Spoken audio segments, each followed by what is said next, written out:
പിന്നെ ഒരു കാര്യം എന്ന് വെച്ചാൽ രശ്മി, നമ്മൾ ഇന്നാളിൽ നമ്മുടെ മറ്റേ കാറ്ററിംഗ് നടത്തുന്ന ആ ക്ലയൻറ്റ് വിളിച്ചിട്ട് ആളൊരു ഈവനിങ് ടൈമിലൊക്കെ വിളിച്ചിട്ട് നമ്മളടുത്ത് ചോദിക്കുകയാണ്, എങ്ങനെ GST ചെക്കിങ് ഉണ്ടായി, ഞങ്ങളുടെ 3 വണ്ടി ഉണ്ടായിരുന്നു, ഒരു അടുത്ത് കുറച്ച് ദൂരം ഒരു സദ്യക്ക് സാധനങ്ങൾ കൊണ്ടുപോയിരുന്നു. അപ്പം പാത്രങ്ങളും വലിയ പാത്രങ്ങളും ഒക്കെ ആയിട്ട് അങ്ങനെ ഒരു 2-3 വണ്ടി ഉണ്ടായി ഞങ്ങൾക്ക്. അപ്പോൾ ഇ-വേ ബില്ലില്ല എന്നൊക്കെ പറഞ്ഞിട്ട് GSTന്ന് പിടിച്ച് നിർത്തിയൊക്കെയാണ്, ഇനിയിപ്പോൾ എന്താ ചെയ്യാന്നൊക്കെ ചോദിച്ചിട്ട് വിളിക്കാറുണ്ട്.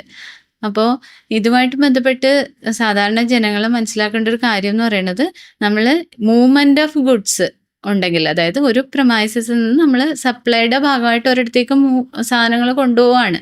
അപ്പോൾ GSTയിൽ അറിഞ്ഞിരിക്കേണ്ട ഒരു പ്രധാന കാര്യം എന്താണെന്ന് വെച്ചാൽ, അതിൽ നമ്മൾ ഇ-വേ ബില്ല് എടുക്കണമെന്നുള്ളതാണ്. അതിൽ തന്നെ എപ്പോഴാണ് ഇ-വേ ബില്ല് എടുക്കേണ്ടതെന്ന് ചോദിച്ചു കഴിഞ്ഞാൽ, നമ്മൾ ട്രാൻസ്പോർട്ട് മൂവ് ചെയ്യണ ഐറ്റത്തിൻ്റെ വാല്യൂ 50,000-ൽ കൂടുതലാണ് ഇൻവോയ്സ് വാല്യൂ എന്നുണ്ടെങ്കിൽ നമ്മൾ നിർബന്ധമായിട്ട് ഇ-വേ ബില്ല് എടുത്തതിന് ശേഷം മാത്രമേ വണ്ടി വിടാൻ പാടുള്ളൂ. ആ ഇ-വേ ബില്ലിൻ്റെ ഒരു കോപ്പിയും ഇൻവോയ്സിൻ്റെ കോപ്പിയും ഈ ട്രാൻസ്പോർട്ടറുടെ കയ്യിൽ, ഏത് വെഹിക്കിളാണ് പോകുന്ന ആളുടെ ഒരു കോപ്പി നിർബന്ധമായിട്ടും ഉണ്ടായിരിക്കണം ഇ-വേ ബില്ലിൻ്റെ.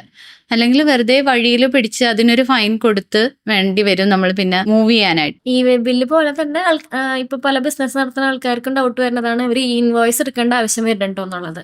ഇപ്പൊ ഈ റെസ്റ്റോറന്റ് ബിസിനസിന്റെ കാര്യം പറയുകയാണെങ്കിൽ, ഏതെങ്കിലും ഒരു ഫിനാൻഷ്യൽ ഇയറിൽ ഒരു ടേൺ ഓവർ 5 കോടി മേലെ വരികയാണെങ്കിൽ അവർ ഇൻവോയ്സ് എടുക്കണം. അതെ, രശ്മി പറഞ്ഞ പോലെ ഇൻവോയ്സ് എടുക്കണം. അത് B2B കസ്റ്റമേഴ്സിൻ്റെ മാത്രം എടുത്താൽ മതി. B2B കസ്റ്റമർ എന്ന് പറയുമ്പോൾ രണ്ട് പാർട്ടിയും GST ഉള്ളതാണെങ്കിൽ മാത്രമേ ഈ ഇൻവോയ്സ് മാൻഡേറ്ററി ഉള്ളൂ. നമ്മൾക്ക് രജിസ്ട്രേഷൻ ഉണ്ട്, പക്ഷെ മറ്റേ പാർട്ടിക്ക് രജിസ്ട്രേഷൻ ഇല്ലെങ്കിൽ ഇൻവോയ്സ് മാൻഡേറ്ററി അല്ല.